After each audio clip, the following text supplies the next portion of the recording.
Hello, I'm Lorna Slater, co-leader of the Scottish Green Party. Last year I was lucky enough to get to go to the Antarctic on a women's leadership programme. This programme believes that women have a unique role to play in tackling the climate crisis, and it aimed to give us the skills we would need to do that. I met up with 90 women from 26 countries, and after 2 9-hour days in a crowded conference room with strangers whilst jet-lagged, we set sail together. We would spend 3 weeks together in the cramped confines of a ship, which is simultaneously a very long time to be away from your family and life, and not remotely long enough to learn all the things we needed to learn. So this was our first lesson in that sweaty, jet-lagged, homesick, overwhelmed state. We can do hard things. There is our ship that was our home for 3 weeks. It looks so small and lonely next to the glacier. For 3 weeks we had no internet, no phone calls, and no news. After 2 days out of the sight of land on the Drake Passage and a cruise through some outlying islands, you eventually get to the Antarctic continent, which really is like nowhere else on Earth. There is no vegetation there, no soil, hardly even any bacteria.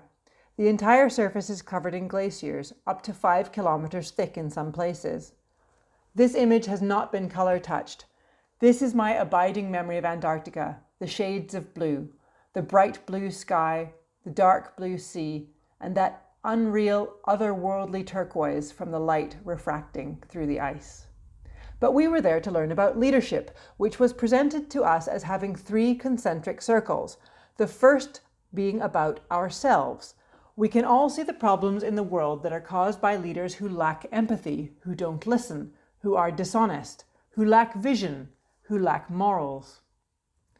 So our first stage was to take a long, hard look at ourselves, at how large the gap was between where we each were and the kind of leader that each of us want to be. Someone with empathy, vision, integrity, grit, who is inspirational.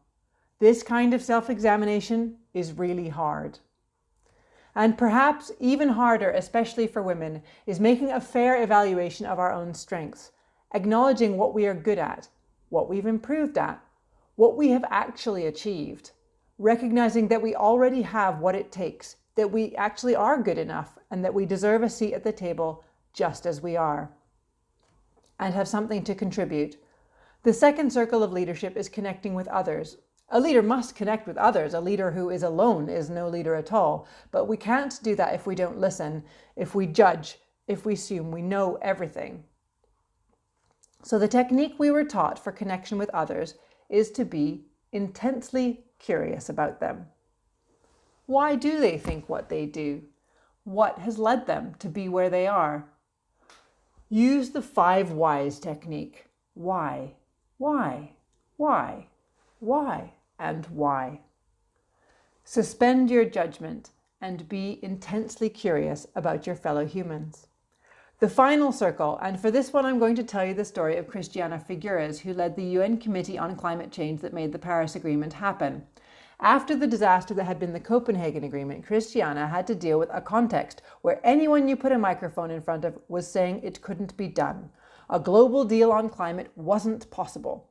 So in addition to her day job, having a family and running marathons, because of course she runs marathons, Christiana started a charity that went around the world to be intensely curious and to listen to groups who normally don't get a say in climate issues: religious groups, business groups, and community groups. And by the time the Paris Agreement came around, if you put a microphone in front of a religious leader, they would say, climate change causes human suffering, famine, drought, children drowning in the Mediterranean. And a business leader would say, climate change is a danger to my assets. Christiana had changed the context with her philosophy of stubborn optimism, because failure is not an option. And of course, while we're studying all these rather heavy things, outside the window is Narnia. And every few hours, someone would look out the window and shout, "Whale!" And we'd have to all scramble to get our cameras and mittens, and chaos would ensue, and it would take 20 minutes to get everyone back inside and back to work again. One of the reasons for going to the Antarctic is because you can see immediately with your own eyes the effects of climate change. Bare rock and bare water where there should be ice. You can see I'm not very bundled up. Although it is the Antarctic summer, it still shouldn't be that warm. The warming of Antarctica has dangerous implications for the whole planet.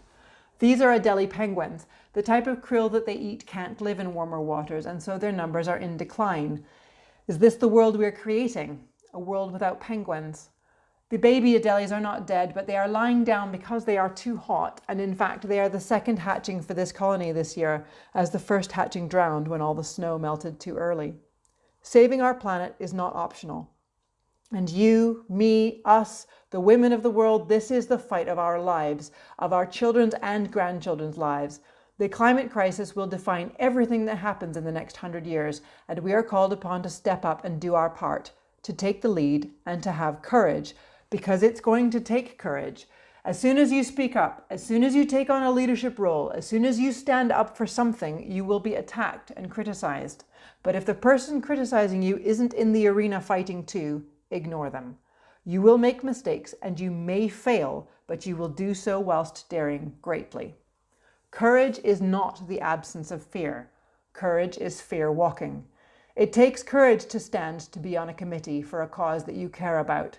It takes courage to stand for election. It takes courage to speak publicly about what you believe. It takes courage to write about what is in your heart. Because courage is fear walking, and because we can do hard things, including going for a swim in Antarctic waters. You can do hard things, and saving the planet is going to be hard, but we can do it because we are stubbornly optimistic, we are intensely curious, we will dare greatly, and we can do hard things.